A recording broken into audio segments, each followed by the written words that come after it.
Assalamualaikum warahmatullahi wabarakatuh. Bismillahirrahmanirrahim. Alhamdulillahirabbil alamin. Wassalatu wassalamu ala asyrafil anbiya'i wal mursalin nabiyyina Muhammadin wa ala alihi wa sahbihi ajma'in. Subhanaka la ilma lana illa ma 'allamtana innaka antal alimul hakim.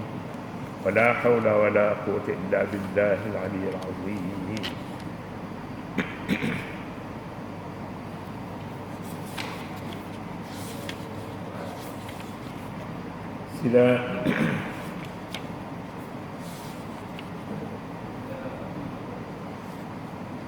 Sila ke surat 388.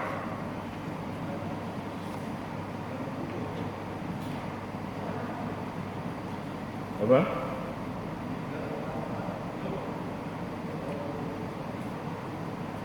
Ya, 307 boleh juga di bawah sekali.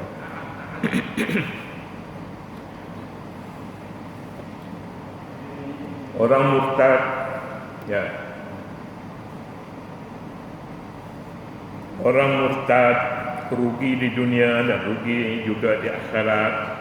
Bahkan di akhirat mereka kekal di dalam neraka kerana gagal mempertahankan hak dan kebebasannya. Dia kalah dengan kanan, maka hilanglah haknya. Bertukarlah gaya hidupnya yang selama ini hamba kepada Allah, kini menjadi hamba kepada manusia. Mengapa Islam memandang berat kepada murtad? Mudah saja untuk kita fahami. Murtad ialah orang yang membawa senjata yang mereka dapat dalam Islam ini ke pihak musuh dan membantu musuh untuk memukul orang Islam. Itu yang sebabnya Islam memandang berat hingga mereka ini boleh dibunuh disebabkan murtad. Kesalahan membawa senjata lalu diberi kepada orang bukan Islam. Senjata yang mereka dapati itu hasil daripada kemurahan Islam. Senjatanya ialah perkara-perkara rahsia, hukum-hukum menjadi rahsia, dibuka kepada umum ataupun diberi kepada musuh. Rahsia yang ada dalam Islam ni umpamanya orang perempuan mereka tidak boleh mendedahkan aurat mereka kepada musuh, tak boleh. Jadi kalau mereka dedahkan aurat mereka kepada musuh, yakni orang bukan Islam, maka itu merupakan senjata yang mereka dapati daripada Islam. Kemudiannya mereka dibiar bebas berbuat begitu. Ini adalah satu kesalahan yang paling berat oleh Islam. Kemudian satu perkara lagi yang ingin kita sebutkan di sini, iaitulah murtad adalah orang yang bertukar tempat duduk, bertukar tempat daripada tempatnya dalam Islam, kursinya dalam Islam, dia heret kursinya dibawa kepada parti lawan. Ini besar. Undang-undang Islam, undang-undang antarabangsa pada hari ini pun menggunakan satu perkara, iaitulah musuh-musuh tidak boleh, orang murtad tak boleh membiarkan musuh mendapatkan hak-hak yang diberi kepada orang murtad. Mereka disebabkan mereka murtad, maka kewarganegaraan mereka pun sudah bertukar pada hakikatnya. Mana boleh orang yang menjadi kawan baik dalam Islam, mereka beribadat, semayang dan menunaikan rukun, tiba-tiba mengamalkan sebaliknya, iaitu sama dengan orang bukan Islam. Jadi kalau begitunya mereka musuh dia ada kedudukan khas pada mereka. Musuh dan orang baru menjadi musuh, maka juga mereka mempunyai undang-undang yang serupa sama dengan musuh juga.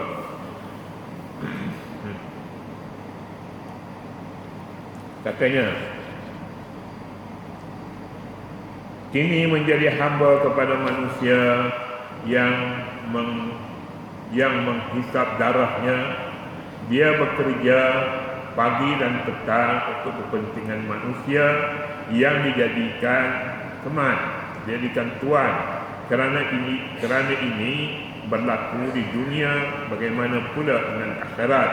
Kalau di dunia orang bertukar tempat duduk kursinya daripada bahagian Islam kepada bahagian bukan Islam, yang mereka menggunakan nama murtad, bukan nama kafir, menggunakan nama murtad. Maka kalau di dunia ini juga Islam tidak menyukai orang yang seumpama ini, maka apalagi di akhirat. Oleh kerana itu ayat menyebutkan wa ulaika ashabun nari hum fiha khalidun, mereka itu adalah orang neraka pada hakikatnya. Mereka kekal di dalam ashabun nar. Kecuali lah mereka ini berpura-pura dengan Islam, berpura-pura dengan kafir dan sebagainya, maka Islam memberi tempat khas pada mereka, meminta supaya mereka nyatakan hakikat sebenarnya ini, apa maksudnya.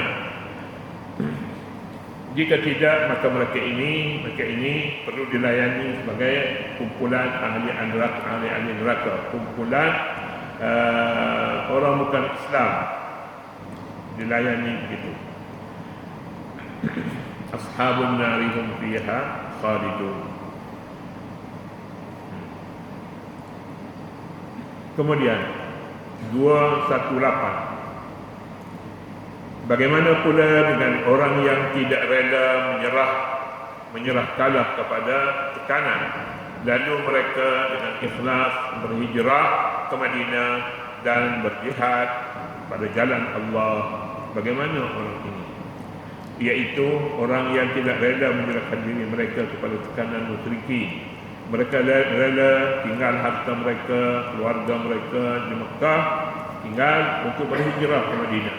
Ini juga satu perjuangan. Ini juga jihad namanya, jihad. Hijrah. Hijrah di sana ada pengorbanan. Pengorbanan mereka meninggalkan anak dan isteri di Mekah, dan ada di antara mereka yang bila mereka tinggal, mereka mempunyai kawan-kawan baik dengan orang bukan Islam. Lalu dia menyerahkan anak-anak mereka, isteri-isteri mereka untuk dikawal oleh orang yang dikatakan murtad.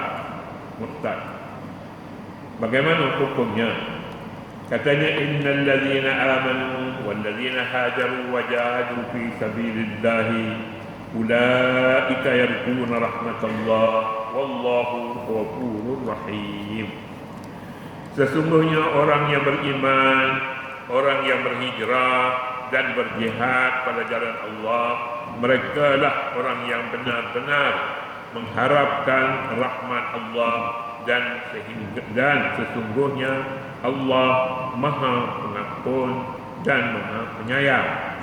Jadi ini dia sikap orang yang hidup dalam tekanan semasa di Makkah. Bagaimana mereka mencari jalan yang lebih selamat.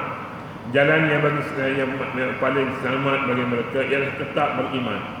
Di mana pun berada, mereka mesti bayar Islam mereka dengan iman.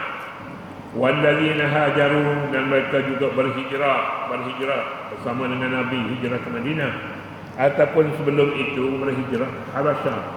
Berhijrah ke Habasyah kerana di Habasyah ada raja namanya Ashamah, raja beragama Kristian, tetapi mereka ini raja ini mempunyai sifat kasih sayang.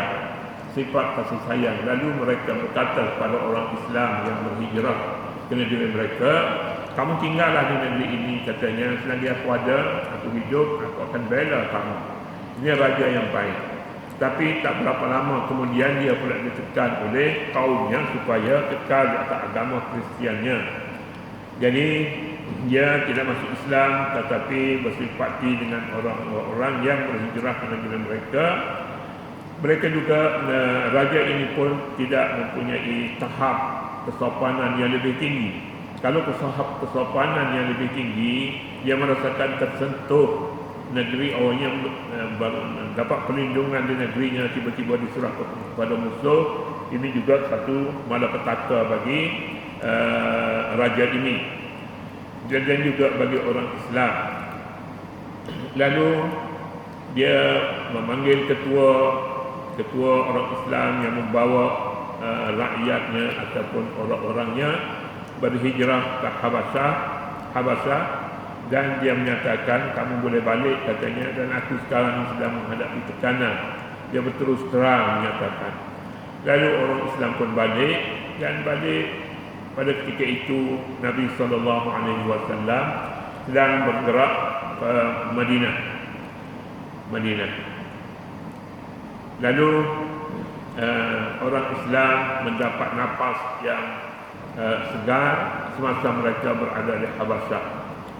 Adapun selepas itu mereka bertanggungjawab mempertahankan diri mereka daripada kufar Quraisy. Ayat menyatakan, menurut pendapat Qatadah, ayat ini merupakan puji-pujian Allah Subhanahu wa taala terhadap para sahabat baginda yang berhijrah dan berjihad di jalan Allah. Mereka adalah sebaik-baik umat,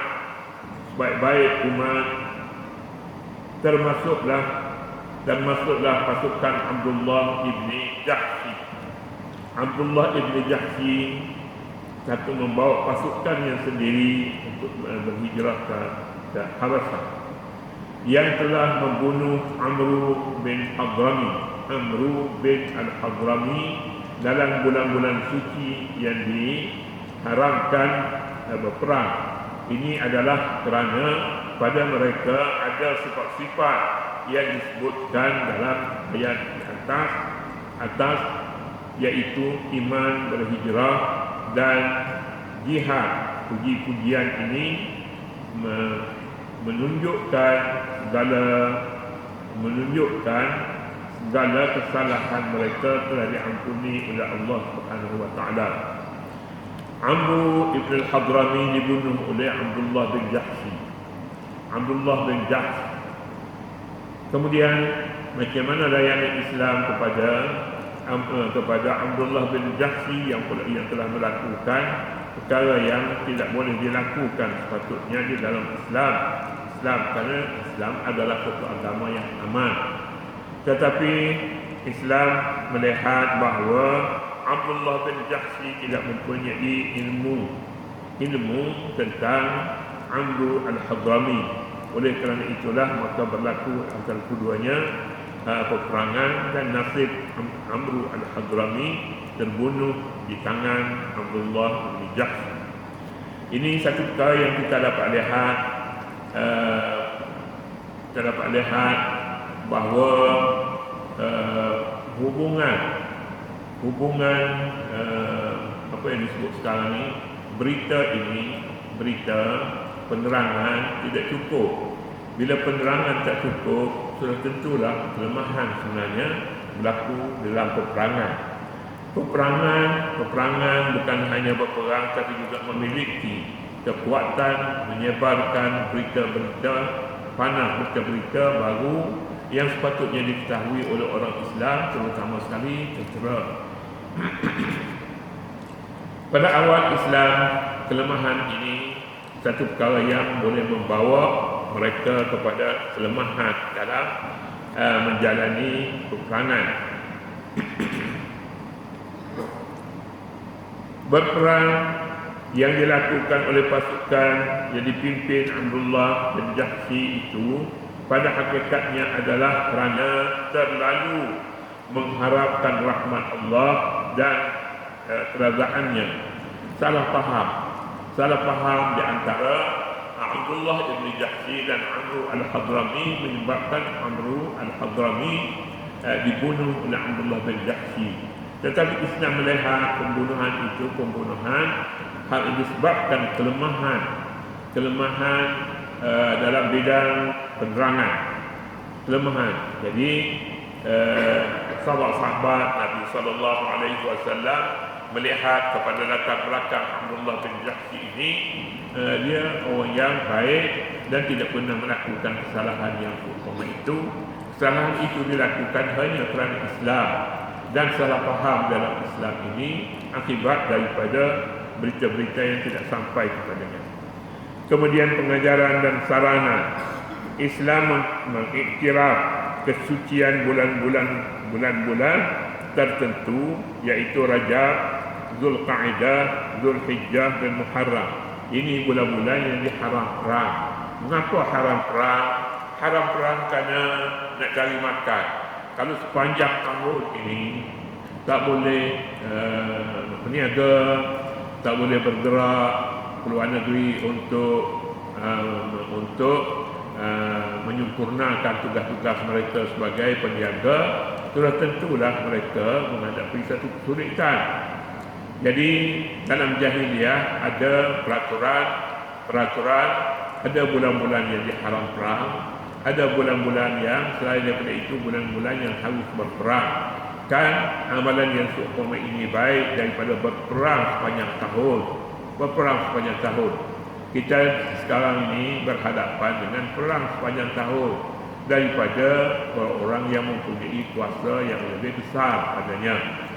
Satu kesalahan, Islam tidak memandang begitu. Mesti ada masa rehat dan masa perang. Masa perang 6 bulan. Masa haram berperang 4 bulan. Jadi dengan itu bolehlah cari makan. Islam mengiktiraf kesucian bulan-bulan tertentu, iaitu Rajab, Zulqa'dah, Zulhijjah dan Muharram, dan kawasan-kawasan yang tertentu, iaitu tanah haram. Lalu mengharamkan perang dalam bulan-bulan ini, bulan-bulan bulan-bulan tersebut. Kemudian perintah ini dimusnahkan. Perintah mana? Perintah haram perang itu dihapuskan setelah umat Islam tidak perlu lagi kepada perang. Tak perlu. Jadi jika tidak perlu, kita berada dalam zaman aman. Tetapi jika diserang, musuh datang menyerang juga, walaupun Islam dah mengiktiraf bulan ini bulan damai, bulan 4 bulan damai. Masalah berperang sudah ditamatkan apabila negara sudah aman. Jadi jika orang Islam ini diceroboh pada bulan yang suci ini, maka itu tiada pilihan selain daripada Islam melawan. Al-qatl bil-qatl, perang dengan perang yang sama juga. Yang kedua, ayat ini mendedahkan niat jahat dan permusuhan kaum musyrikin terhadap Islam yang sentiasa mencari peluang untuk menghancurkan Islam dengan pelbagai cara dan pada bila-bila masa juga. Jadi Islam berbeza di sini dengan orang kafir yang menganggap bulan perang itu tetap sampai bila-bila bulan-bulan harus perang 4 bulan yang disebutkan itu. Islam melihat selama mana keadaan tidak aman, tidak selamat, dalam keadaan kacau bilau, maka perang adalah satu perkara yang tiada pilihan lain. Murtad menghapuskan semua amal kebajikan yang dilakukan pada masa Islamnya, kecuali dia bertaubat dan mati dalam Islam. Setengah ulama berpendapat pahala amal kebajikan akan dikembalikan semula kepadanya. Ini undang-undang murtad. Undang-undang murtad dia tetap dianggap tidak aman keadaan mereka, tetapi bukan saja tidak aman, tetapi amalan kebajikan yang mereka lakukan semasa Islam dahulu pun sudah terhapus semua sekali. Jadi bila ada hapus semua sekali, di mana agama mereka? Agama sudah tidak ada lagi, seolah-olahnya mereka itu kafir. Mereka itu kafir yang mesti diperangi. Tapi jika mereka pulang kembali semula kepada Islam, dengan mengamalkan amalan-amalan yang baik, amalan saleh, maka disebutnya dalam Islam istilahnya taubat nasuha. Mereka bertaubat, maka kembalilah mereka kepada Islam dan Islam menerima kepulangan mereka kepada Islam. Islam menerima. Jadi apabila menerima, maka kedudukan mereka sebagai orang Islam dan orang bertaubat, segala amal kebajikan dahulu, pahala amal kebajikan sebelum ini dipulangkan kepadanya. Iman, hijrah dan jihad pada jalan Allah sangat besar pahalanya dan merupakan jalan yang sebenar bagi mencapai rahmat dan pertolongan Allah. Jadi ini dia jihad, iman dan aman di dalam Islam. Apabila mereka masuk dalam Islam beramal dengan amalan-amalan ini, iman semula dan mereka hijrah, mereka berjihad pada jalan Allah, maka kehormatan mereka terkawal sebagaimana sebelum mereka murtad. Inilah dia keadilan Islam terhadap orang yang menyeleweng daripada agamanya ataupun kembali menjadi murtad. Ada pertimbangannya selama mana mereka itu buruk hati terhadap Islam dan orang-orang Islam. Tapi jika mereka kembali semula kepada Islam, maka mereka akan dapat semula hak mereka. Hak mereka ialah selepas daripada taubat nasuha. Taubat nasuha artinya taubat yang bersih. Taubat yang bersih, taubat yang tidak mengulangi lagi segala kesalahan yang terdahulu. Itu maknanya taubat. Tak cukup dengan semayang taubat tiap-tiap malam supaya taubat. Itu bukan caranya. Taubat perbuatan dahulu, iaitu mengambil balik keamanan yang dijamin oleh Islam. Islam menjamin kehormatannya walaupun dia murtad, tapi sekarang dia sudah bertaubat dan dipercayai taubatnya. Itu bedanya. Artinya taubat dalam Islam tak ada taubat pura-pura. Taubat semayang, taubat astagfirullah wa atubu ilaih, taubat dengan membaca zikir-zikir dengan lagu-lagu tertentu, itu pun bukan juga. Astagfirullah rabbal baraya. Sedap dengar kan? Ini taubat ke? Bukan taubat. Bukan taubat. Itu kadang-kadangnya ingin menunjuk muka kepada orang ramai bahawa dia telah menjadi orang baik dan sebagainya. Ini adalah satu sikap yang sampai kepada kita. Orang Islam begitu keadaannya, mereka dengan taubat mempermain-mainkan kesucian taubat itu sendiri. Kemudian kita berhenti sekali dulu. Kita akan balik pula kepada satu dosa besar lagi, iaitu fitnah, itu khamar, arak, judi, qul fihi ma ismun kabir. Jadi dulunya kita bercakap pasal fitnah harta, ada fitnah harta, fitnah agama, fitnah macam-macam fitnah murtad. Kemudian dosa besar juga kita akan baca padanya selepas ini, iaitulah yas'alunaka 'anil khamri wal maisiri qul fihima ismun kabir. Sebelum Allah Subhanahu wa taala abda. A'udzu billahi minasy syaithanir rajim. Bismillahirrahmanirrahim. Rabbana la tuzigh qulubana ba'da idh hadaytana wa hab lana min ladunka rahmatan innaka antal wahhab. Allahumma inna na'udzubika min al-jubni wal bukhli wal juzami wal barasi was sayyi'il asqam. Wa sallallahu ala nabiyyil ummi wa ala alihi wa sahbihi wa sallam. Alhamdulillah rabbil alamin.